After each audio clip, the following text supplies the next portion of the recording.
معزز علماء کرام، محترم صدر صاحب، میرے محترم بزرگوں اور میرے عزیز بھائیوں اور بہنوں، میں آپ سب کا اس مجلس میں، اس جلسے میں خیر مقدم کرتا ہوں، استقبال کرتا ہوں۔ السلام علیکم ورحمۃ اللہ وبرکاتہ۔ ایک بار پھر انشاءاللہ السلام علیکم ورحمۃ اللہ وبرکاتہ۔ ماشاءاللہ۔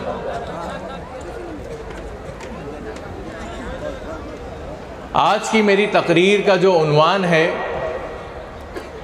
وہ ہے دین، سیاست اور غفلت۔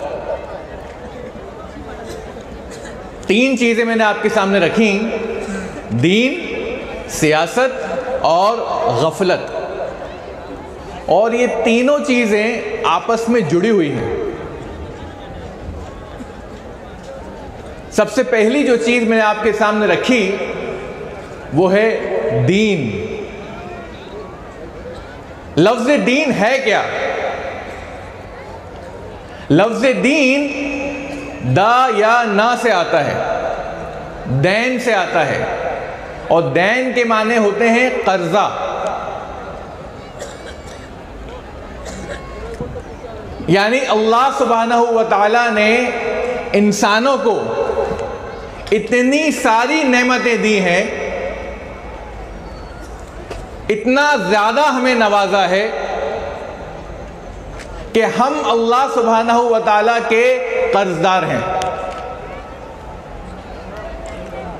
اللہ نے ہمیں آنکھیں دیں، کان دیے، دماغ دیا، ہاتھ پیر دیے، ماں باپ دیے، رشتہ دار دیے، فیملی دی، بلکہ اللہ نے قرآن مجید میں فرمایا کہ آسمان اور زمین کے درمیان جو کچھ بھی ہے وہ میں نے انسان کے لیے پیدا کیا۔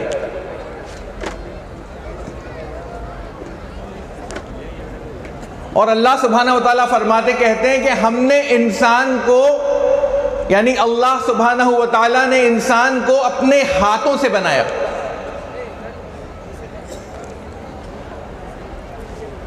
سورہ 3 میں اللہ تعالیٰ فرماتا ہے لَقَدْ خَلَقْنَا الْإِنسَانَ فِي أَحْسَنِ تَقْوِيمٍ، کہ ہم نے انسان کو سب سے بہترین سانچے میں ڈھالا ہے۔ تو آپ سوچئے، کاؤنٹ کیجئے، اپنی انگلیوں پر گنیے، آپ گن نہیں پائیں گے اللہ سبحانہ و تعالیٰ نے آپ کو کتنی نعمتوں سے نوازا ہے، کتنی ساری بلیسنگز، کتنے سارے انعامات اللہ نے ہم پر کیے ہیں۔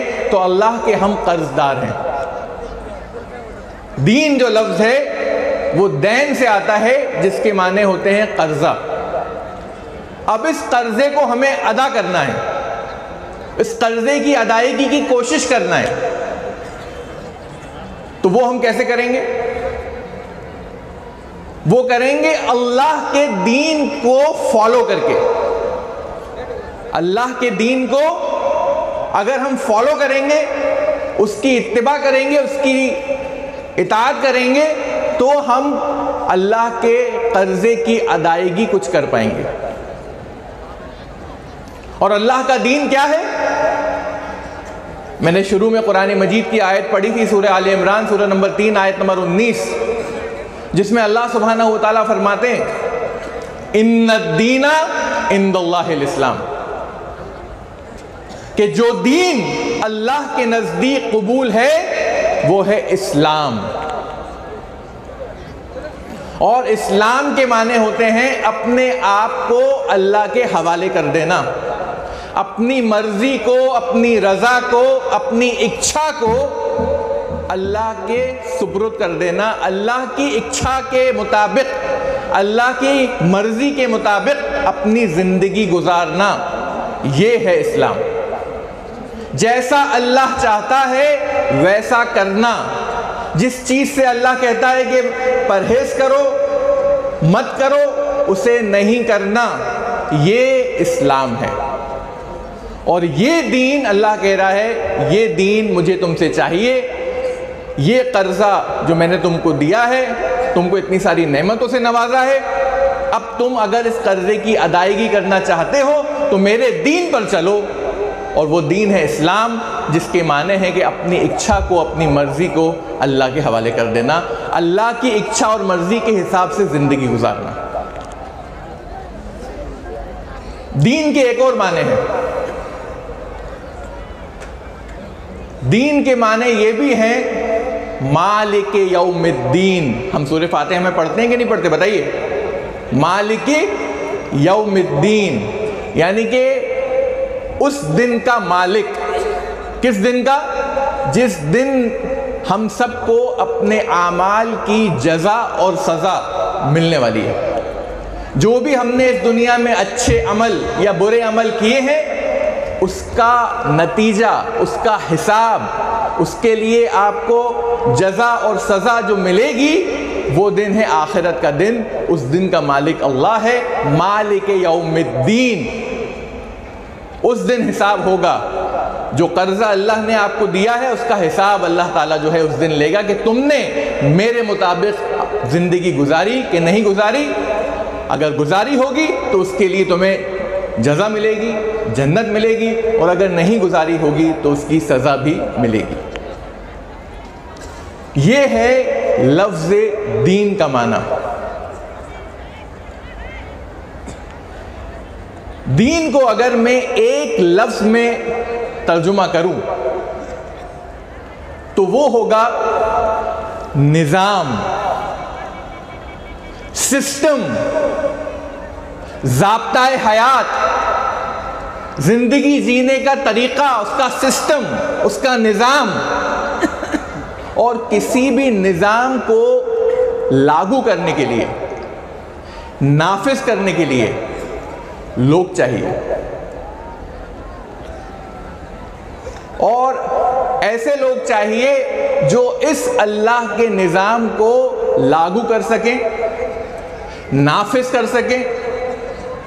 تو جب لوگ ایک ساتھ ملتے ہیں اور وہ کسی نظام کو لاگو کرتے ہیں، مل کر اس کے لیے جد و جہد کرتے ہیں، اس کے لیے تدبیر کرتے ہیں کہ ساری دنیا جو ہے وہ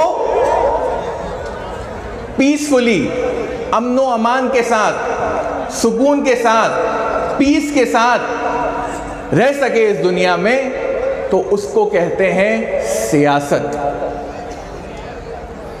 سمجھ میں آ رہا ہے آپ کے؟ دین، اور اگر اس دین کو آپ کو لاگو کرنا ہے، اسے نافذ کرنا ہے، اس کے لیے آپ کو لوگ چاہیے، اور ایسے لوگ چاہیے جو امن و امان اس دنیا میں لانے کے لیے مل کر تدبیر کریں، تو اس کو ہم کہتے ہیں سیاست۔ اور لفظ سیاست، پالیٹکس، کافی بدنام ہے،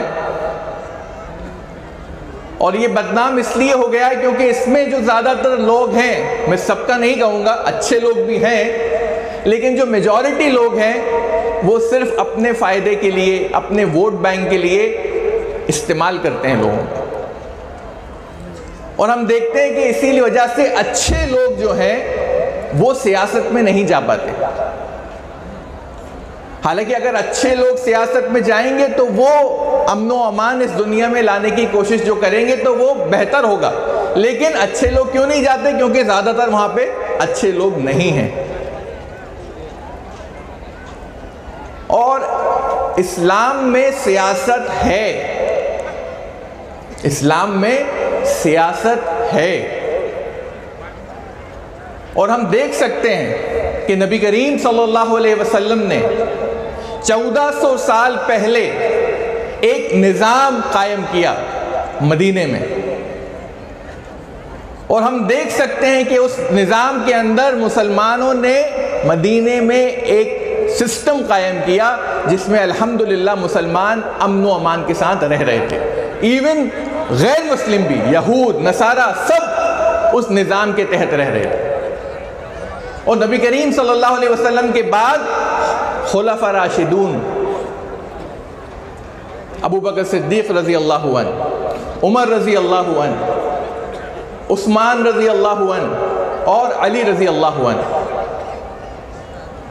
ان کا جب دور آیا، دور خلافت، تب بھی یہ نظام لاگو تھا، تب بھی یہ نظام، دین اسلام کا جو نظام تھا، جو سسٹم تھا، وہ نافذ تھا الحمدللہ۔ اور اس کے بعد بھی جو بھی حکمراں آئے، انہوں نے بھی کوشش کی کسی حد تک، اور جہاں جہاں کسی حد تک بھی اس نظام کو لاگو کیا گیا ہے، اس کے فروٹس، اس کے نتائج، اس کے پازیٹیو نتائج ہمارے سامنے دکھتے ہیں اور ہمیشہ دکھتے آئے ہیں، اور یہ نظام پھر لاگو ہو سکتا ہے، پھر آ سکتا ہے، تاکہ دنیا میں چین، سکون اور امن رہے۔ تو یہ ہے لفظ سیاست۔ جب لوگ ملتے ہیں اور وہ کسی نظام کو، کسی سسٹم کو پیسفلی، امن و امان کے ساتھ لاگو کرنے کی کوشش کرتے ہیں تاکہ لوگ سکون سے رہ سکیں، تو اس کو سیاست کہا جاتا ہے۔ اور اس نظام کو لاگو کرنے کے لیے اللہ سبحانہ و تعالیٰ نے انبیاء بھیجے، نبی بھیجے، اور ان انبیاء نے دو چیزوں کی طرف لوگوں کو بلایا، دو چیزوں کی طرف۔ پہلی، آپ کا روحانی ڈیولپمنٹ، آپ کا اللہ سے تعلق کیسا ہے، اور دوسری چیز اصلاح معاشرہ۔ تو یعنی جو بھی نبی آئے، انہوں نے پہلی کس چیز کی طرف دعوت دی؟ لا الہ الا اللہ، کہ اللہ ہی کی عبادت کرو، اور اس کے بعد انہوں نے اصلاح معاشرے کی بھی بات کی، سماج سدھار کی بھی بات کی۔ مثال کے طور پر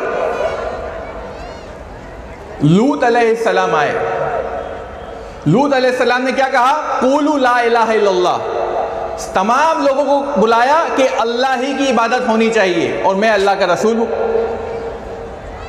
اور اس کے بعد کیا کہا کہ دیکھو، ان کے زمانے میں فاحش کام ہو رہے تھے، گندے کام ہو رہے تھے، فاحش کام بہت عام تھے، تو انہوں نے اس چیز کی طرف بھی آواز اٹھائی اور کہا کہ یہ کام مت کرو۔ ہم جنس پرستی بہت عام تھی، ہومو سیکشوالٹی عام تھی، لوط علیہ السلام نے اس چیز کی طرف بھی آواز اٹھائی، لوگوں کو اسلام کی دعوت دی، اللہ کی عبادت کرنے کی دعوت دی، اور ساتھ میں فاحش کاموں سے دور رہنے کی بھی دعوت دی۔ شعیب علیہ السلام جب آئے،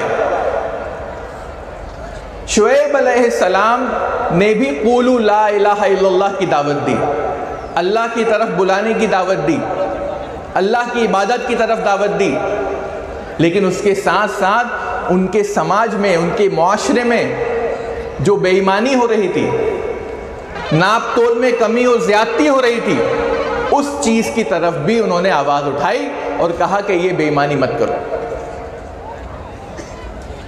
موسیٰ علیہ السلام جب آئے تو موسیٰ علیہ السلام نے بھی فرعون کو اللہ کی عبادت کی دعوت دی کہ ایک اللہ کی عبادت کرو، قولوا لا الہ الا اللہ موسیٰ علیہ السلام نے بھی کہا۔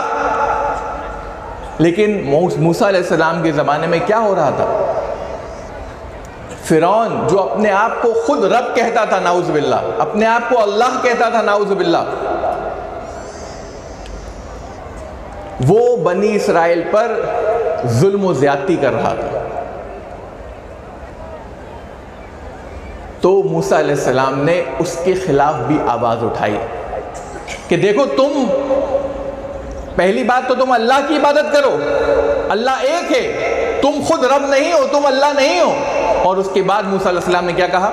اس کے بعد موسیٰ علیہ السلام نے کہا کہ بنی اسرائیل کے اوپر ظلم ختم کرو، بنی اسرائیل کو آزاد کرو، اپنی غلامی سے آزاد کرو۔ اور موسیٰ علیہ السلام نے اللہ کی مدد سے بنی اسرائیل کو فرعون کے چنگل سے آزادی بھی دلائی، سبحان اللہ۔ تو ہم دیکھ سکتے ہیں کہ جتنے بھی انبیاء آئے، انہوں نے ایک اللہ کی عبادت کی دعوت دی، اپنے آپ کو رسول کہا، نبی کہا، اور ساتھ میں ان کے زمانے میں، ان کے معاشرے میں، ان کے سماج میں جو برائیاں تھیں ان کے خلاف بھی آواز اٹھائی۔ نبی کریم صلی اللہ علیہ وسلم جب آپ 1400 سال پہلے عرب معاشرے میں آپ نے جب اسلام کی دعوت کا آغاز کیا، اس کی شروعات کی، تو آپ نے بھی لوگوں کو ایک اللہ کی عبادت کی دعوت دی کہ اللہ ہی کی عبادت کرو، قولوا لا الہ الا اللہ۔ آپ نے کہا اللہ کے علاوہ کوئی معبود برحق نہیں ہے، لیکن اس کے ساتھ ساتھ نبی کریم صلی اللہ علیہ وسلم نے عرب معاشرے میں، اس سماج میں جو برائیاں تھیں ان کے خلاف بھی آواز اٹھائی، شراب کے خلاف، جوئے کے خلاف، زنا کے خلاف۔ جس معاشرے میں اگر بیٹی پیدا ہو جاتی تھی تو اس کو زندہ گاڑ دیا کرتے تھے، اس کے خلاف بھی نبی کریم صلی اللہ علیہ وسلم نے آواز اٹھائی۔ سبحان اللہ۔ تو اب نبی کریم صلی اللہ علیہ وسلم کے بعد کوئی نبی نہیں آنے والا ہے، اور یہ ذمہ داری اب کس کے اوپر ہے؟ ہم مسلمانوں کے اوپر، اس امت کے اوپر۔ اب کوئی نبی نہیں آئے گا، لیکن یہ نبوت کی جو ذمہ داری، نبی کی جو ذمہ داری ہے لوگوں کو اللہ کی طرف بلانے کی اور معاشرے میں جو برائیاں ہیں ان کے خلاف آواز اٹھانے کی، یہ ذمہ داری اللہ سبحانہ و تعالیٰ نے اس امت پر دے دی کہ ہم نبیوں والا کام کریں اور اللہ تعالیٰ آپ کو اجر بھی دے گا انشاءاللہ۔ سورہ آل عمران میں اللہ تعالیٰ فرماتا ہے کنتم خیر امت اخرجت للناس، کہ تم مسلمانوں، تم سب سے بہترین امت ہو، سب سے اچھی امت ہو، خیر امہ ہو۔ کیوں ہو؟ کیا وجہ ہے؟ تأمرون بالمعروف وتنہون عن المنکر وتؤمنون باللہ، کیونکہ تم اچھی باتوں کا حکم دیتے ہو، برائی سے روکتے ہو اور اللہ پر ایمان رکھتے ہو۔ اگر یہ تمہاری صفات ہیں کہ تم لوگوں کو نیکی کی طرف بلاؤ، برے کاموں سے روکو اور اللہ پر ایمان رکھو، اگر یہ تمہاری کوالٹیز ہیں، یہ تمہارے ایٹریبیوٹس ہیں، یہ تمہاری صفات ہیں، تو تم خیر امہ کہلانے کے لائق ہو، تو تم بہترین امت ہو، ورنہ تم نہیں ہو۔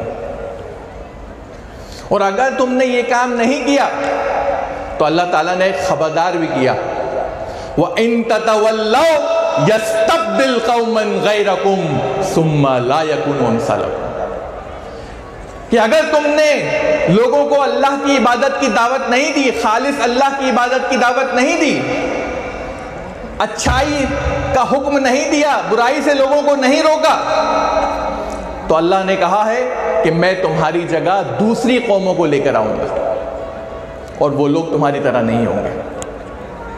تو یہ دعوت کی ذمہ داری، اچھائی کے حکم کی ذمہ داری، برائی سے روکنے کی ذمہ داری، یہ اللہ نے ہم مسلمانوں کو دی ہے۔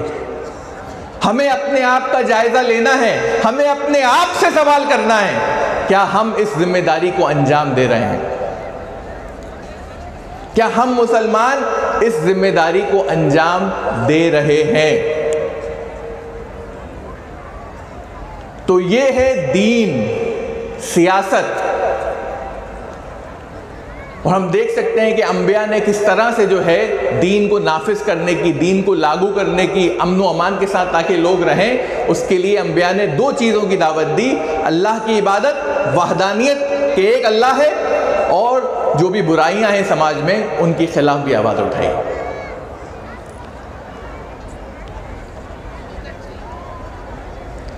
دعوت دین میں مجھے تقریباً 20 سال ہو گئے، تقریباً 20 سال سے میں دعوت کی لائن میں ہوں، اور میں نے اس دور میں، اس 20 سال کے عرصے میں کئی اتار چڑھاؤ دیکھے۔ آج سے تقریباً 10-12 سال پہلے، 10-12 سال پہلے ایک دور تھا جب علماء کرام اور دین کے مبلغ، دین کی تبلیغ کرنے والے لوگ، دعات، ان کو ایک پلیٹ فارم دیا گیا، اور وہ پلیٹ فارم تھا سیٹلائٹ چینل کا پلیٹ فارم، یوٹیوب کا پلیٹ فارم، سوشل میڈیا کا پلیٹ فارم، جس کے ذریعے ہم دیکھتے ہیں کہ الحمدللہ ثم الحمدللہ پوری دنیا میں جو بھی انٹرنیشنل علماء ہیں، جو بھی نیشنل لیول کے علماء ہیں، چاہے وہ اردو زبان میں ہو، چاہے انگریزی زبان میں ہو، چاہے بانگلہ زبان میں ہو، ان کو ایک ٹی وی کا پلیٹ فارم ملا، اور الحمدللہ لوگوں نے ان کی باتوں سے کروڑوں کی تعداد میں فائدہ اٹھایا ٹی وی کے ذریعے۔ جس ٹی وی کا استعمال غلط تھا، اس کا استعمال صحیح طریقے کے لیے کیا گیا، صحیح بات کے لیے کیا گیا، تو علماء اور مبلغ اسلام کی باتیں گھروں گھر پہنچی، اور ہم دیکھتے ہیں کہ الحمدللہ علماء کرام اور بہت سارے مبلغ جو تھے وہ سیلیبریٹی جیسے ہو گئے، یعنی لوگوں نے ان سے ہاتھ ملانے کی کوشش کی، کرنے لگے لوگ، ان کے ساتھ سیلفی کھنچوانے کی کوشش کرنے لگے لوگ۔ کئی لوگوں نے، جو لوگ ٹی وی پر آتے تھے ان جیسا، ہمارے نوجوانوں نے ان جیسا بننے کی کوشش کرنے لگے، بہت سارے نوجوان علماء کرام بننے کی کوشش کرنے لگے کہ ہم کم سے کم ان جیسا دکھیں، ان جیسی باتیں کریں، ان جیسی تبلیغ کرنے لگیں۔ ٹھیک ہے، اس میں کچھ نقصان بھی تھا، لیکن فائدہ بہت زیادہ تھا۔ رول ماڈلز ملے۔ ہمارے لیے سب سے بہترین رول ماڈل کون ہے؟ نبی کریم صلی اللہ علیہ وسلم، جن کے بارے میں اللہ سبحانہ وتعالیٰ نے فرمایا لَقَدْ كَانَ لَكُمْ فِي رَسُولِ اللَّهِ أُسْوَةٌ حَسَنَةٌ، کہ یقیناً تمہارے لیے سب سے بہترین نمونہ جو ہے وہ نبی کریم صلی اللہ علیہ وسلم، سب سے بہترین، سب سے زبردست۔ لیکن انسان کو کیا چاہیے؟ ٹھیک ہے، نبی کریم صلی اللہ علیہ وسلم تو ہیں، لیکن انسان کو اپنے سامنے بھی، خاص طور پہ نوجوانوں کو اپنے سامنے بھی کوئی ایسا شخص چاہیے جو نبی کریم صلی اللہ علیہ وسلم کو فالو کر رہا ہو، ان کی اتباع اور ان کی اطاعت کر رہا ہو، جس کو وہ اپنا رول ماڈل سمجھ کے کہ ہاں یہ پریکٹیکل ہے، نبی کریم صلی اللہ علیہ وسلم کو فالو کرنا ہر زمانے میں پریکٹیکل ہے، تو ان کو ایک سامنے بھی رول ماڈل چاہیے، ایسا شخص جو نبی کریم صلی اللہ علیہ وسلم کو آج کے زمانے میں فالو کر رہا ہو۔ اور وہ ہمارے نوجوانوں کو دکھا علماء کرام میں اور مبلغ اسلام میں، الحمدللہ۔ لیکن دھیرے دھیرے کیا ہوا؟ ماحول بدلا، اور ہم دیکھ سکتے ہیں کہ کس طرح سے ماحول بدل رہا ہے۔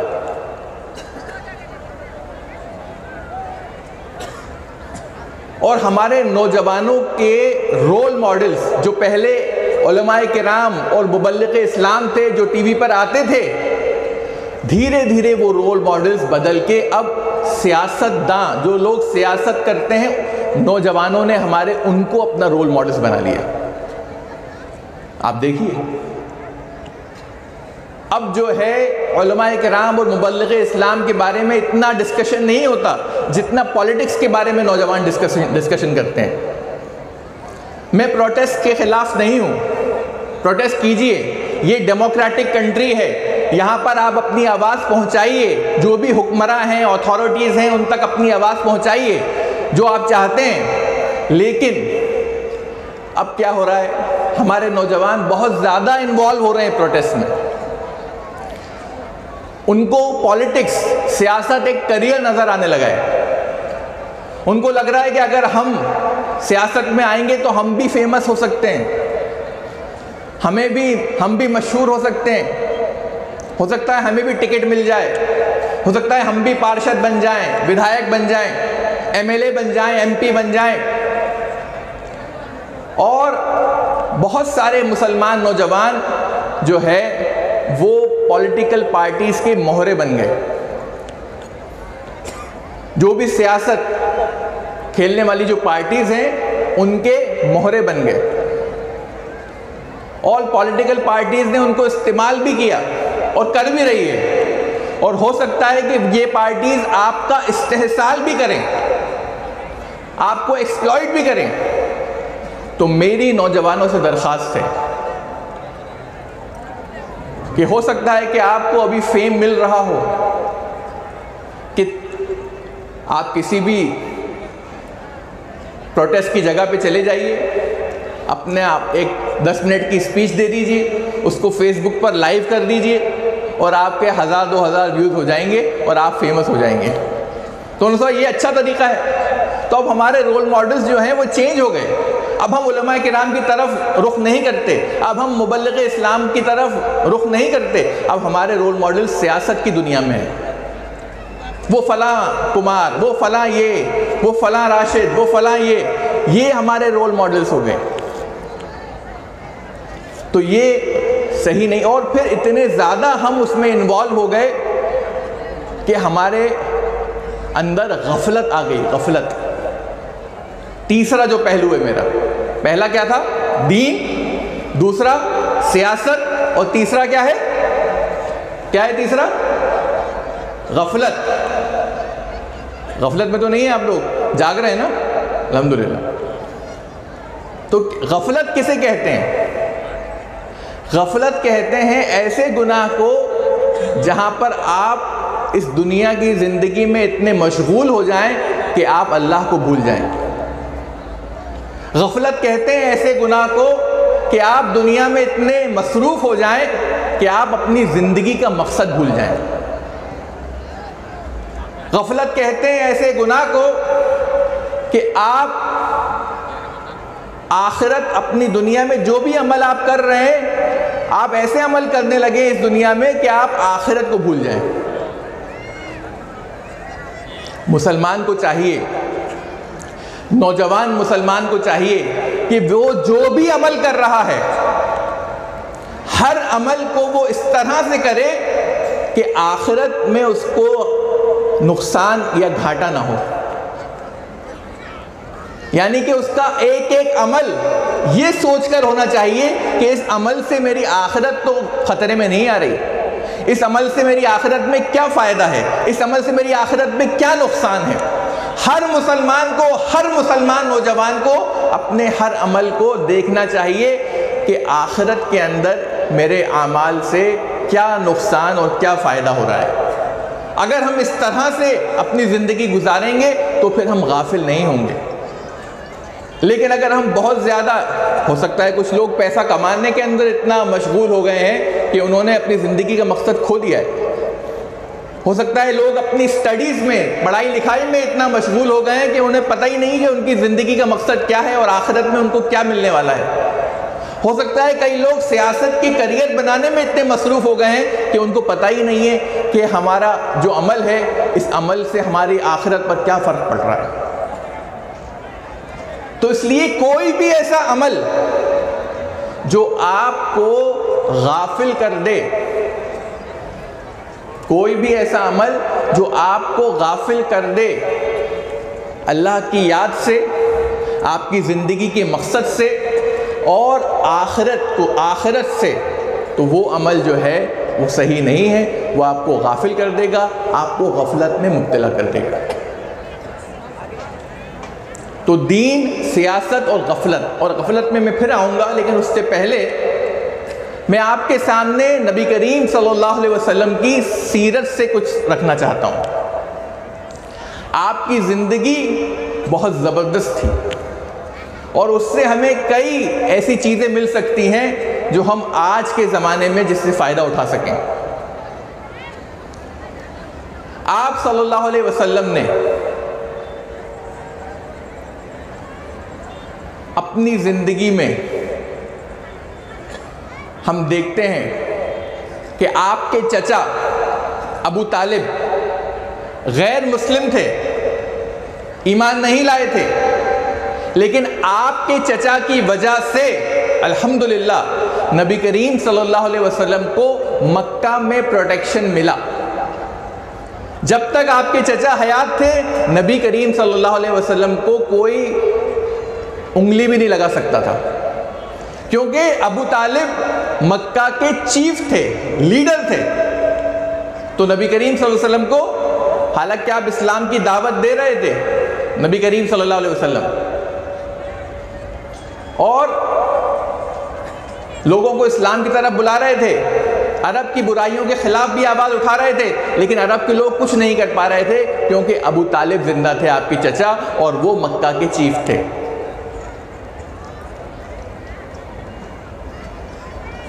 میں آپ کے سامنے نبی کریم صلی اللہ علیہ وسلم کا وہ واقعہ بتانا چاہوں گا جب آپ صلی اللہ علیہ وسلم 20 سال کے تھے۔ کتنے سال کے تھے؟ 20 سال۔ نبوت آپ پر نہیں آئی تھی۔ ایک شخص جو بہت ہی کمزور قبیلے سے تھا وہ مکہ آتا ہے، اور مکہ آنے کے بعد وہ تجارت کرتا ہے، بزنس، کوئی سامان بیچ رہا تھا، تو ایک قریش کا آدمی اس سے ایک سامان لیتا ہے اور کہتا ہے اس کا پیمنٹ میں تمہیں کل کروں گا، میرے گھر سے آ کے اس کا پیسہ لے لینا۔ وہ شخص اس کے گھر پہنچتا ہے کہ بھائی تم نے جو میرا سامان لیا ہے اس کا پیمنٹ دے دو، تو وہ کہتا ہے کل آنا۔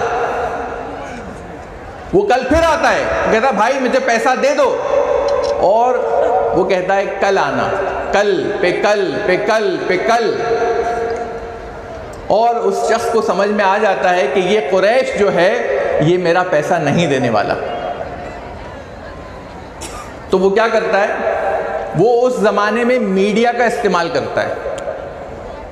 اس زمانے کا میڈیا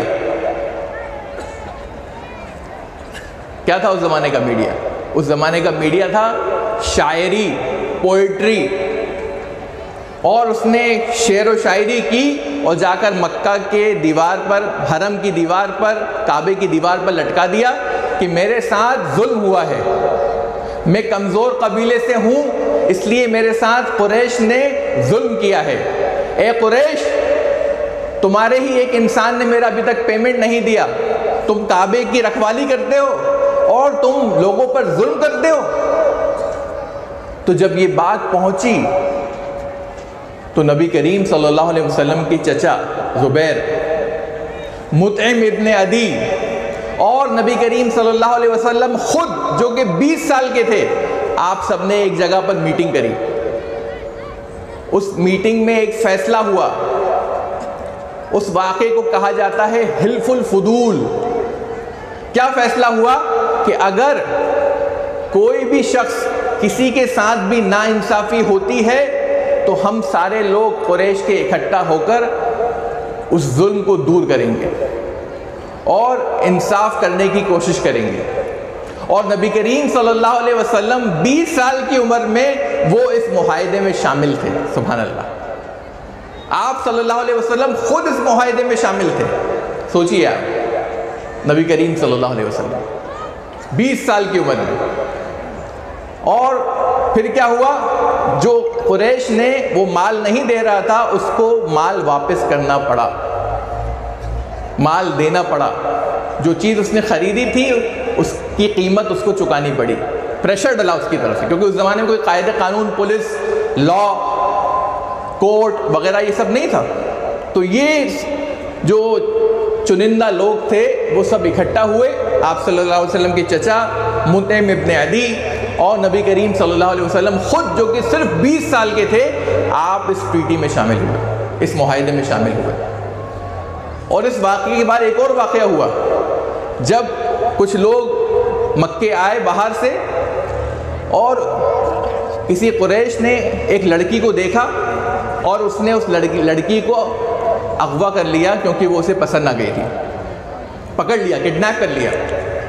تو جب یہ معاملہ پہنچا حلف الفضول کا جو معاہدہ ہوا تھا ان لوگوں کی طرف، تو انہوں نے اس آدمی کے اوپر پریشر ڈلوایا کہ دیکھو تم زبردستی کسی کی بیٹی کو کڈنیپ نہیں کر سکتے، واپس دو۔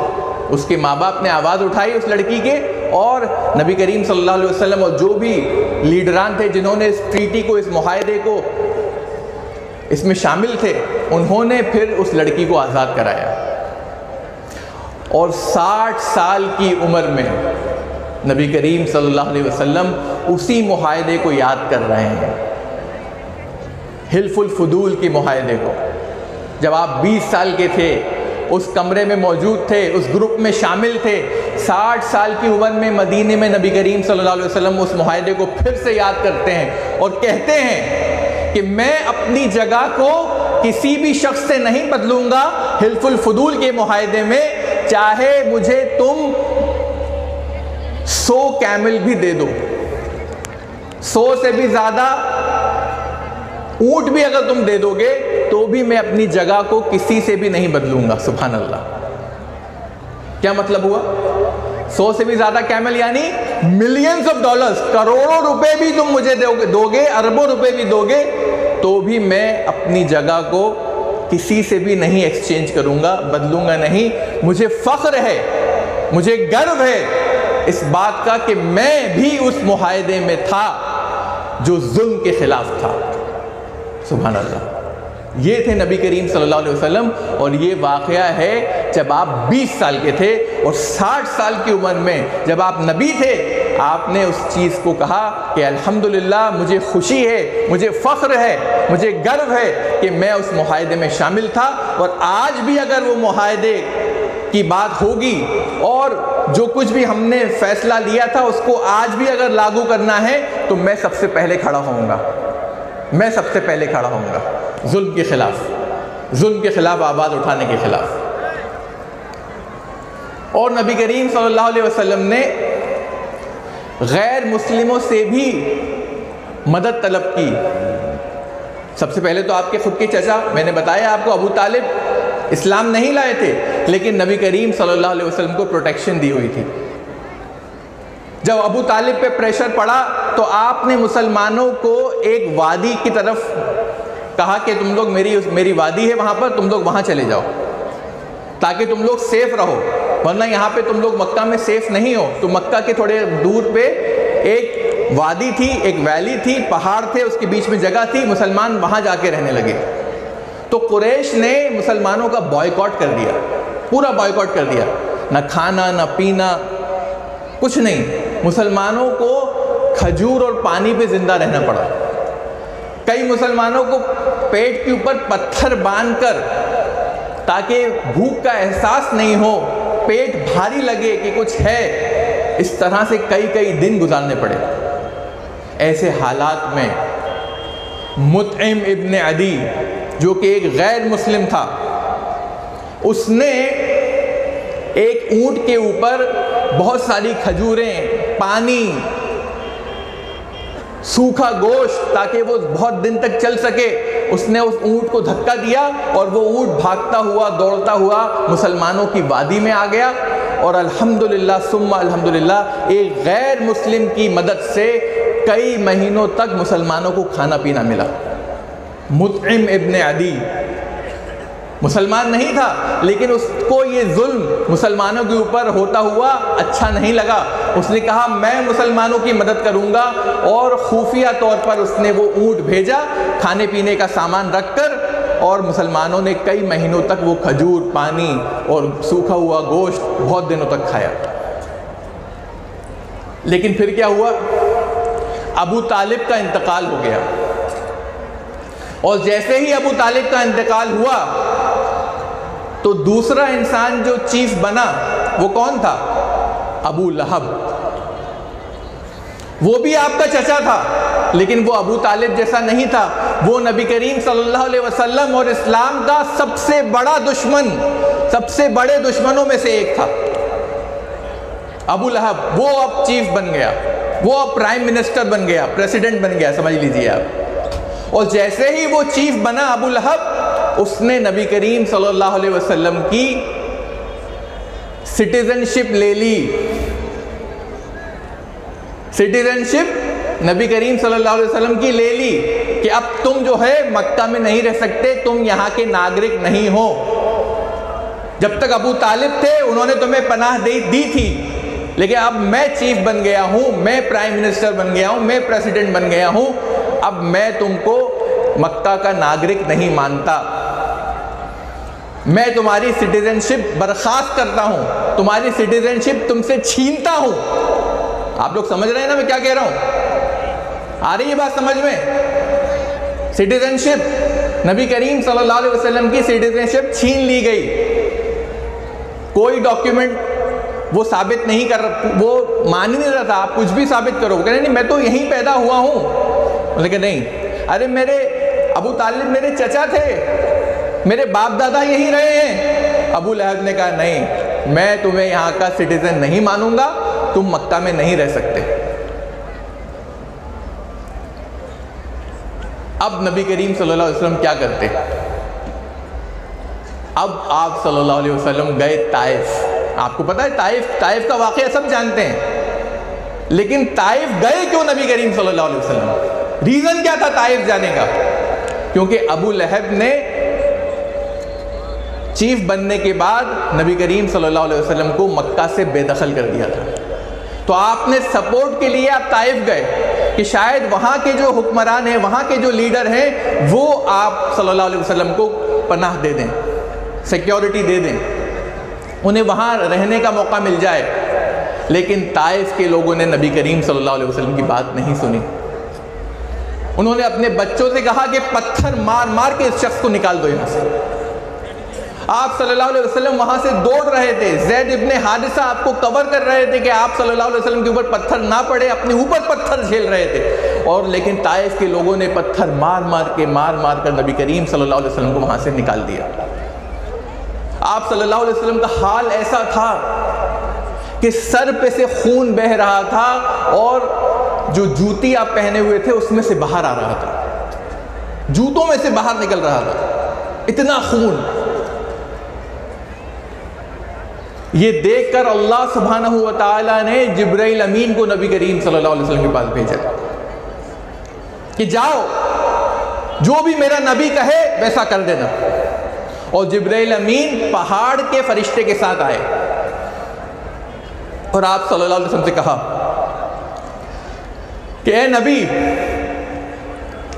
طائف کے لوگوں نے جو تمہارے ساتھ کیا، اگر تم چاہتے ہو، اگر تم چاہو تو یہ پہاڑ کا فرشتہ میرے ساتھ ہے، وہ طائف کے لوگوں کو پہاڑوں کے بیچ میں نیست و نابود کر دے گا تمہارے ایک حکم سے۔ تم ایک حکم دو گے، اس پوری کے پورے جو طائف کے لوگ ہیں، انہوں نے جو تمہارے ساتھ ظلم کیا، اس کی بنا پر یہ سارے کے سارے لوگ برباد ہو جائیں گے، تباہ ہو جائیں گے۔ ایک حکم دو بس، یہ پہاڑ کا فرشتہ ساتھ ہے میرے، وہ کچل کے رکھ دے گا ان لوگوں کو۔ آپ صلی اللہ علیہ وسلم نے کیا کہا؟ آپ صلی اللہ علیہ وسلم نے کہا کہ نہیں، میں یہ نہیں چاہتا، میں چاہتا ہوں کہ میں یہ نہیں چاہتا کہ ان لوگوں کو نیست و نابود کیا جائے، تباہ کر دیا جائے، یہ میں نہیں چاہتا۔ مجھے اللہ سے امید ہے، اور ہو سکتا ہے کہ ان لوگوں میں یا ان کے بعد کی نسلوں میں ایسے لوگ نکلیں جو لا الہ الا اللہ کہیں۔ سبحان اللہ۔ یہ تھے نبی کریم صلی اللہ علیہ وسلم۔ تو آپ کو طائف سے پروٹیکشن نہیں ملا، اب آپ جاتے تو کہاں جاتے؟ مکہ میں دوبارہ کیسے انٹر کریں، کیسے دوبارہ داخل ہوں؟ ابو لہب وہاں کا چیف ہے۔ تو آپ نے اپنے لوگوں کو بھیجا، لیٹر لکھوائے کہ جاؤ اخنس ابن شریح کے پاس جاؤ اور اسے کہو کہ مجھے پناہ دے دے تاکہ میں مکہ میں آ سکوں۔ تو اخنس ابن شریح نے کہا کہ نہیں، اس نے بہانہ بنا دیا، اس نے کہا میں آپ کو پناہ نہیں دے سکتا۔